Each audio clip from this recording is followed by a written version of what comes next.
Bonjour, voici la présentation de la PFAF Hobbylock 2.5, plus exactement la mise en route, l'enfilage pour bien démarrer chez vous. Vous allez trouver dans le carton donc cette machine, cette petite chose qui est le guide-fil, et ça et la petite boîte d'accessoires.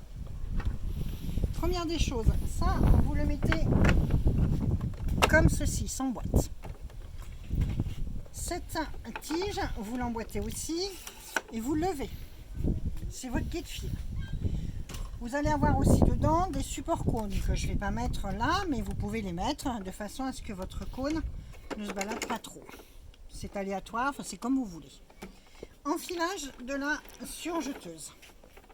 J'ouvre ici. J'ai tout mon enfilage qui se trouve, le schéma de l'enfilage ici. Je vais commencer par le point de repère rouge qu'on appellera le boucleur supérieur. Il est à l'arrière, il revient devant, je passe sous la poignée, je viens bien dans le bloc tension et je viens dans le petit guide ici.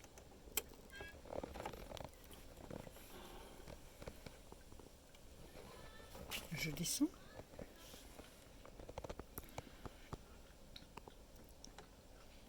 Rouge, pardon.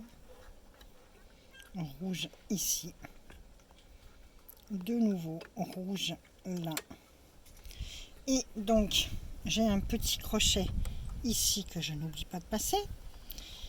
Et on est bien sur le boucleur supérieur. C'est-à-dire que je n'hésite pas, c'est ce fameux crochet que je fais bouger en levant et en tournant le volant.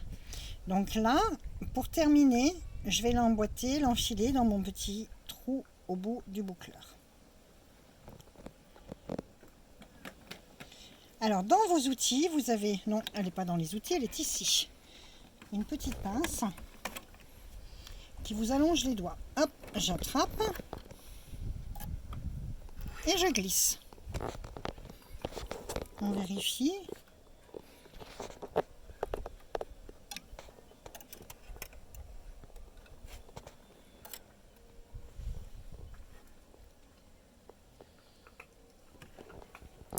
Deuxième fil, le point de repère jaune. Je passe là-haut.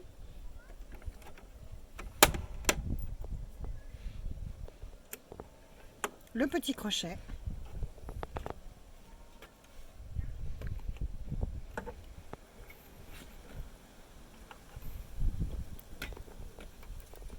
Et là, je suis tous les petits points de repère jaunes. Je n'hésite pas à m'aider de la pince qui, comme je vous l'ai dit tout à l'heure, nous allonge les doigts. Donc là, on a ce qu'on appelle l'enfilage semi-automatique. Donc je tourne pour avoir accès à mon boucleur inférieur et donc pouvoir enfiler dans ce petit trou ici.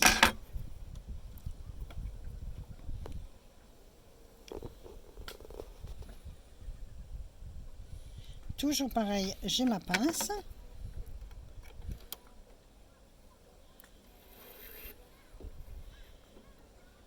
Et là, j'ai juste à mettre mon fil ici. Et j'ai mon petit crochet qui bascule et qui va l'enfiler là-bas derrière. Le plus difficile est fait. Point de repère vert.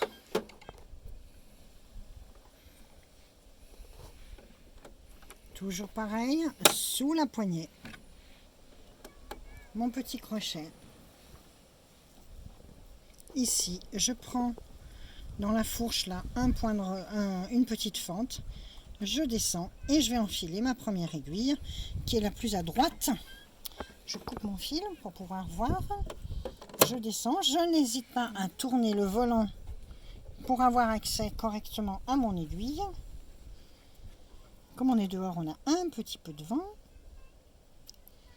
Et j'enfile mon aiguille.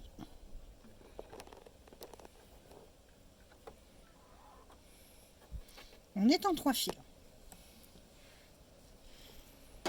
L'enfilage de la dernière aiguille. Je passe en haut, toujours sous la poignée. Mon petit crochet. Je prends un autre guide, je lève, je descends et je vais au-dessus de la dernière aiguille. Oh, pardon, je n'ai pas coupé mon fil.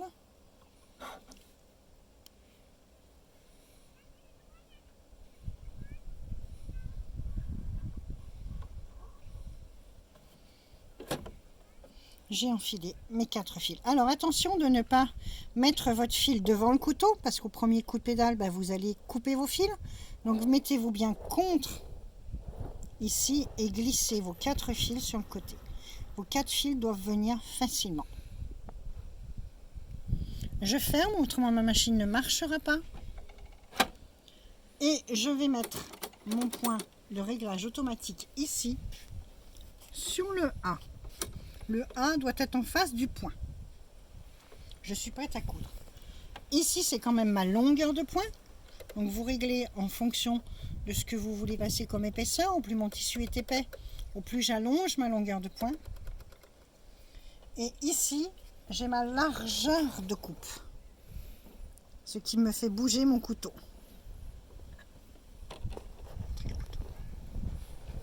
Ici, je vois mon couteau qui bouge. Plus large, plus étroit. Donc toujours pareil en fonction de l'épaisseur de votre tissu. Ici, on a le différentiel. Donc le différentiel, c'est un mouvement de griffe qui va vous permettre de passer des tissus plus ou moins extensibles et pour éviter l'effet vague. Vers le 2 pour des tissus très extensibles, vers le 0,6 pour des tissus très fins qui ont tendance à froncer. Le neutre, c'est le 1. Ici, la pression du pied de biche. Vous pouvez la toucher un petit peu, mais ce n'est pas forcément le réglage qu'on va toucher le plus souvent. À régler, toujours pareil, si votre machine force un petit peu sur certaines épaisseurs, vous pouvez alléger la pression, donc diminuer. Je reviens à neutre. Et petit détail, j'ouvre de nouveau. Ici, j'ai un guide de référence rapide qui vient en complément de mon mode d'emploi. Pour faire un 4 fils, un assemblage, donc comme indiqué, c'est le programme A. Donc je mets le programme A.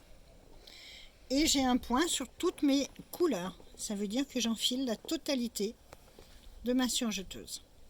Si je souhaite un surjet large, 3 fils, c'est l'aiguille donc du point de repère vert que j'enlève puisqu'il y a un trait. Celui-ci, c'est le bleu. Et ainsi de suite. Donc voilà, vous voilà prête pour essayer votre surjeteuse. Donc si vous avez un souci, n'hésitez pas à contacter les machines à coudre de Patricia. Je vous souhaite bonne couture.